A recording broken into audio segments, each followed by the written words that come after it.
All right. Well, welcome. Welcome, everybody. Appreciate you guys coming out and supporting Midstory. It's great to see everyone. Thank you all for coming out to our year in review celebration. 2019 has been quite a year, and we're hopeful that 2020 will bring in new opportunities to grow this region. I first want to thank Odd Fodder for providing the excellent food this evening, and Almost Cuban for the coffee. If you haven't grabbed a cup of coffee, a drink, or some food, please feel free to head out to the food area and enjoy. I also want to especially thank Metzger's. Is Tony here? Tony's here. He's right there. The Metzger's for providing the printing of our annual report this year. We have copies sitting on the About Us table, so feel free to grab one and give it a read. If you want to save some trees, the report is also available online. I would also be remiss to not thank the group of volunteers that stayed up all night these last few days to make tonight happen. Everything you see, from the furniture, the poster boards, your name badges, the hang up of lights, were done by the team and our volunteers by hand. Thank you for being the champions for Midstory and for the change that is to come for our community. And special thanks to our 4 college interns from Princeton University and Owens Community College.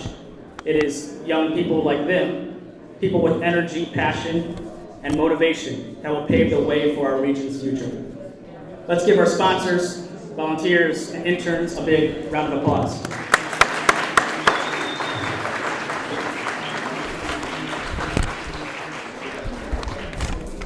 All right.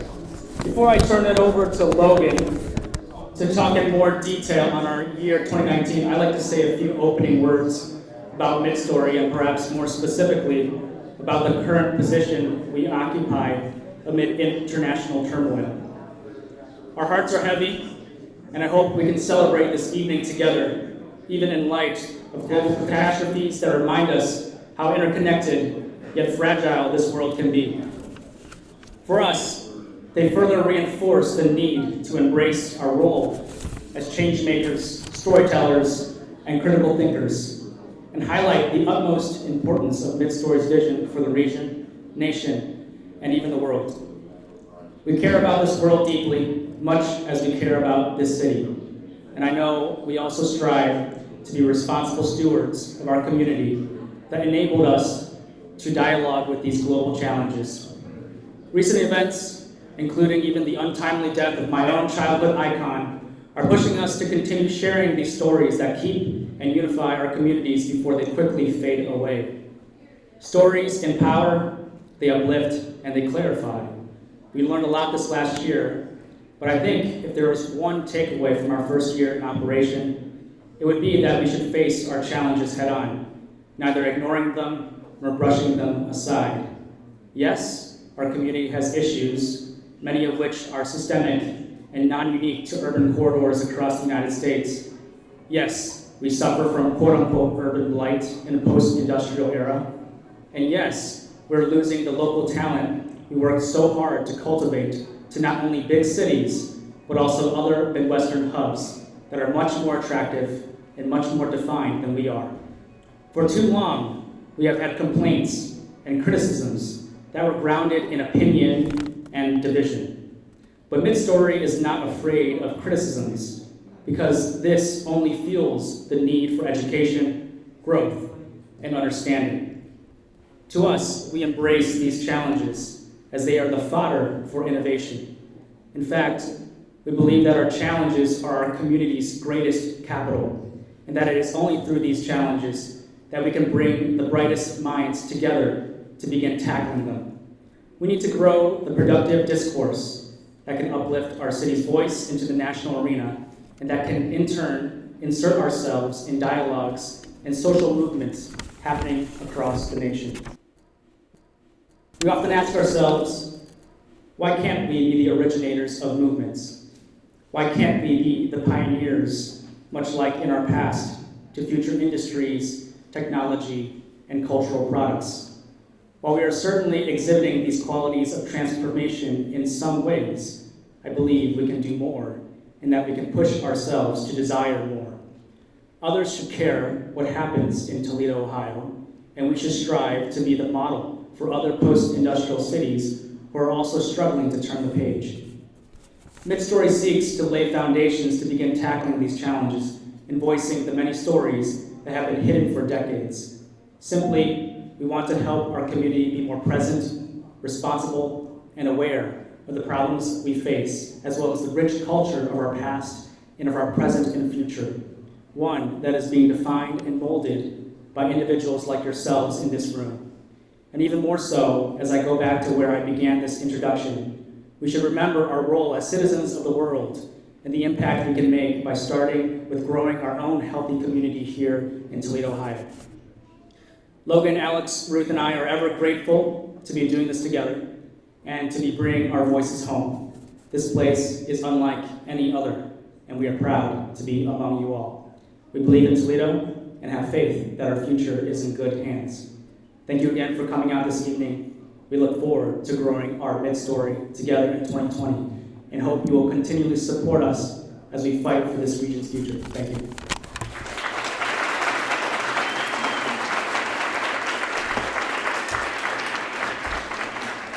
Well, welcome again.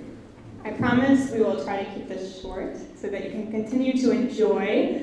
So first and foremost, thank you so much for coming, for playing a part in 2019 for us and for our community, and also looking ahead to 2020. Tonight's about both looking back and looking forward, celebrating our successes and being open about the challenges too. And to be frank, we've had many. When we came back in 2018 in March, now not even 2 years yet in operation, we didn't even really know if we would be able to stay, if we could make our home here. We're very happy that we have, and we still continue that simple desire to give back to the place that raised us, and to be just the first among many young people finding their homes in a place that they find meaning, hope, and happiness. The truth is, we really did have to carve out our own paths to be here, because most of the paths that were offered to us in our respective fields and career paths were not ones that led here. Most of them led out. And while we could have just simply taken jobs, potentially in other cities, we knew there was no way to fulfill our mission with Midstory unless we were able to give it our all full time. The core Midstory team of 4 has given over 10,000 hours voluntarily just in 2019, and more than 60 dedicated volunteers have also given together another 10,000.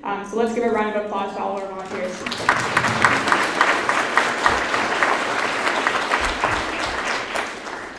Just as Sam had mentioned, the work you see here today, all of this was definitely not haphazard. If you know us well, you know that every sign in here was meticulously hand-cut, every poster and graphic was designed in-house, every wooden structure planned, measures constructed, and painted by us.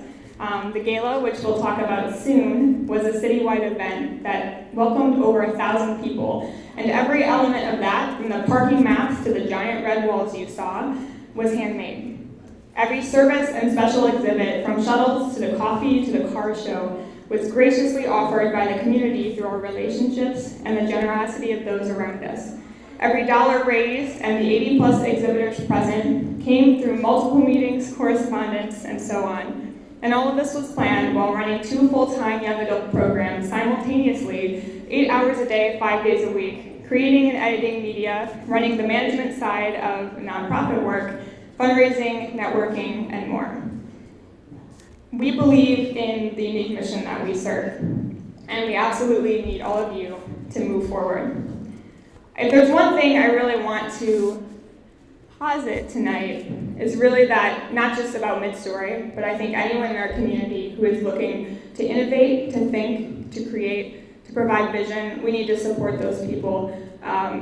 And also bring more young people in and support those young people coming in. I think that will really be a chance for us to reinvigorate our city and to move forward together. I tell you this, all of these things, not just to say them, but because 2020 for us is a very crucial year. We've run our pilots in 2019, we've built relationships, we've been inspired ourselves by what we've seen in the community and the incredible people that we've worked with, and we want to stay here, and we absolutely need all of your help to do it. This year, we focused on 3 major areas. The first of which is research, the second of which is programming, and of course the third, the citywide event that we held, a City in Transit Gala and Expo. When we talk about research and the media we create, that's really what you see on most of the front face. So the website, the social media, sometimes you'll see funny stuff on there, but all of it has a lot of thought behind it. I guess one question that we get a lot is, what does it mean to be a think hub? So our model of a think hub is based off of a think tank. All these think tanks are in DC. Their power, their influence to change the course of history lies in the research they do, the vision they provide, and the media they produce. Midstory's taken the tank out of think tank, put the divisiveness aside, and focused on the public good. We really believe we need local research with a national perspective, and also a local perspective in national research. So I'd like to talk about one example of the research we did this year that we believe made a real and tangible impact on our community. Actually, the demography project, which has a table over there, you can check it out after, if you haven't already, began because of current events that were happening in Toledo. So there was an article that came out last year in Bloomberg entitled "Where Millennials Are Moving Most." It went like Toledo viral. I saw tweets all over the place. People were really excited. It was great, very positive. Most of the time we make news either because we have a crisis or we have a Christmas weed, usually some things like that. But on this, Toledo is actually number 8 of the cities in the US where millennials are moving most. Now, that's great, we're really excited, but if you actually look into the calculations, they calculated the numbers out of those already moving into the cities, what percentage of those were millennials. So in theory, Toledo could be losing hundreds of people every year, which we are, but if 6 people moved into Toledo and 4 of those people were millennials, we'd still be top on the list. I give you this story not to sound depressing, because I think it's still a very positive article, but to illustrate how important it is that we have a perspective on our own problems. Not that we shouldn't celebrate the good news, but that we should fight for recognition and understanding of our problems from our perspective, not just because national news has finally made us feel validated. Another thing that I would like to talk about tonight, as this example represents, is that our community is severely underrepresented in the national spotlight, and that we often do wait for others to value us before we value ourselves. Here at Midstory, we're hoping that we can begin to value ourselves first, to be able to take a look into what we're facing and react to it first. All of our articles and our media and our research is positive, but I would also like to say that positive doesn't always mean sunshine. It means adding something. Criticism is not really useful unless it's constructive, and we believe in neither the naysayers or the one who tells everything is great. So we believe that we shouldn't be afraid, as Sam had mentioned, to address and talk about problems that we're really facing as a community. We really believe that we should take part in forward-thinking problem solving, and that we can actually use our problems as our capital. On that note, we focused on 2 major projects this year. I talked a little bit about demography, which gathered researchers from the University of Michigan, the University of Toledo, and Mercy College. The other is the water project, which has been ongoing since 2014. There's a couple of tables over here if you'd like to look later. And we're also initiating multiple new projects this year, including higher education, nonprofit ecosystems, local journalism, and startup innovations. You'll notice that in almost every table that we have some sort of collaboration or partnership going on. I wanted to talk a little about the partnerships we did in 2019 because we truly believe that partnerships are key. We believe that we need differing and fresh perspectives, both locally and from also outside, to innovate and think more about moving forward. Locally, we had partnerships and collaborations with the University of Toledo, with WGTE, our beloved radio station here, with the Toledo School for the Arts, and with Owens Community College, as well as working with 30 different guest speakers for our students in the summer program. We also worked with universities outside of here. We are featuring exhibits tonight from Florida International University, Princeton, and also a new original exhibit actually from the Harvard Graduate School of Design. They did an entire project on a small town up in Sandusky, so I really encourage you to check that out.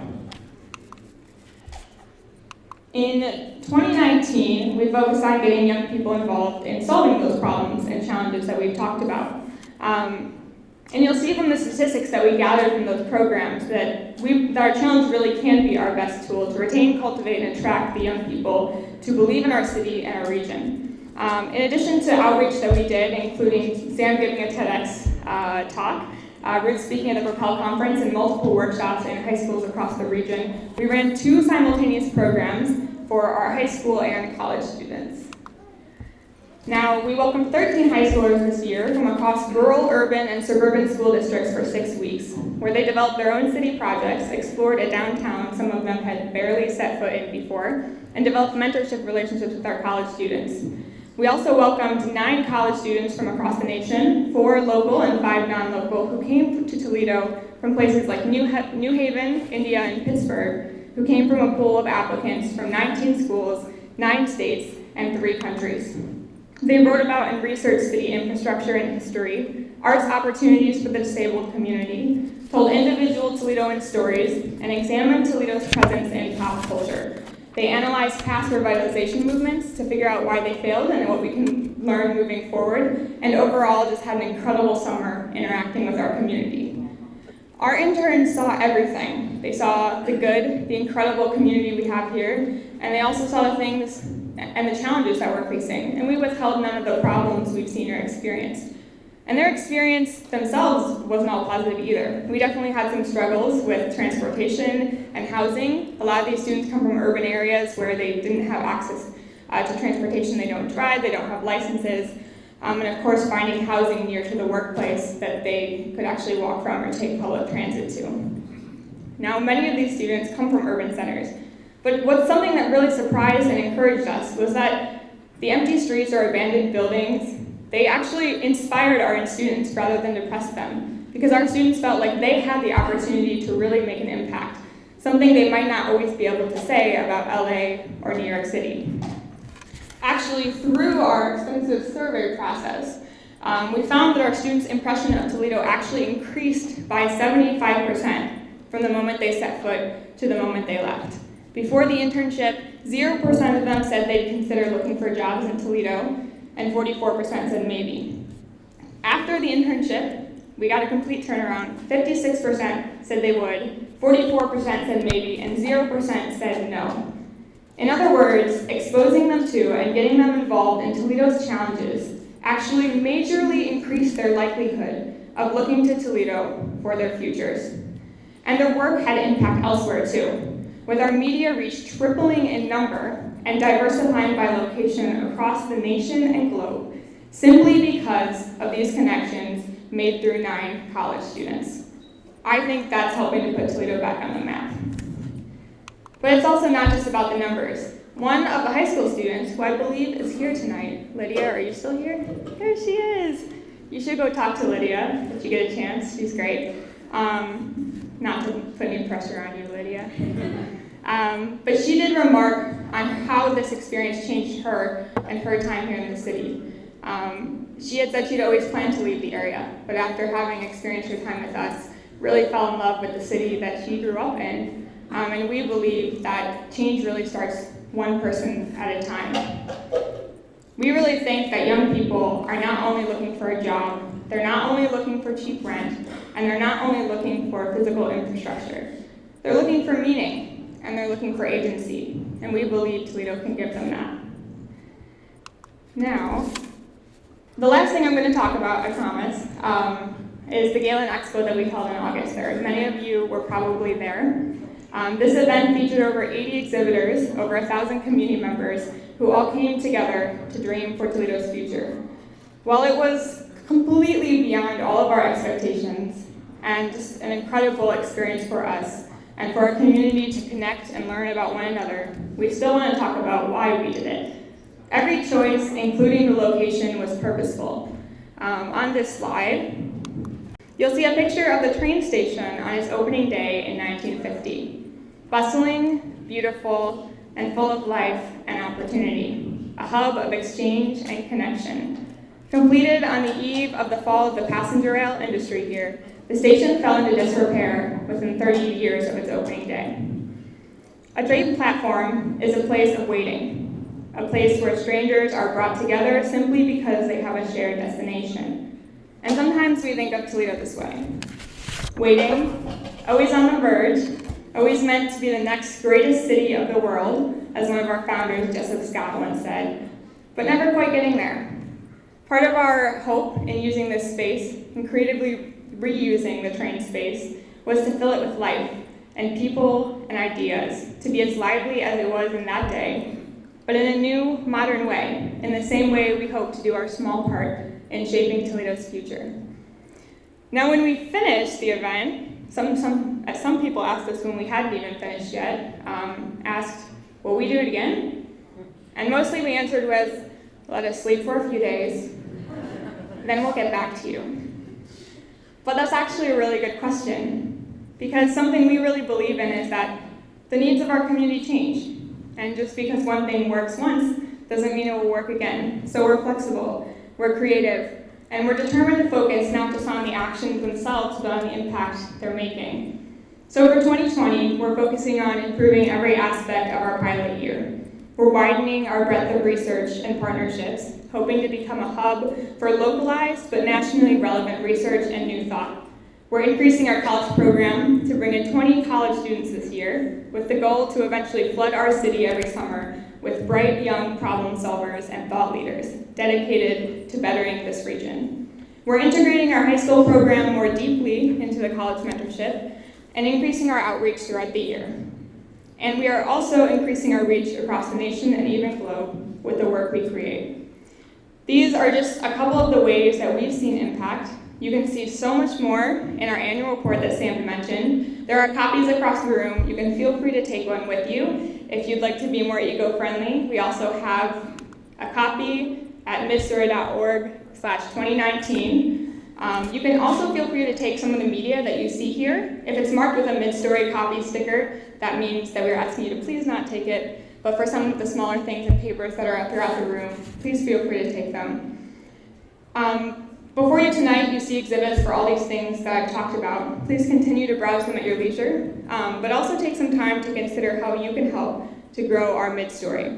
We've given you all, tell me more cards, which are really just a way to give you all specific avenues to learn more and get involved. Whether it's donating, supporting our research and programs, getting involved in those research and programs, or simply chatting more, we need your support. We appreciate you listening, for being with us in 2019, and we can't wait for a bright 2020. Thank you all.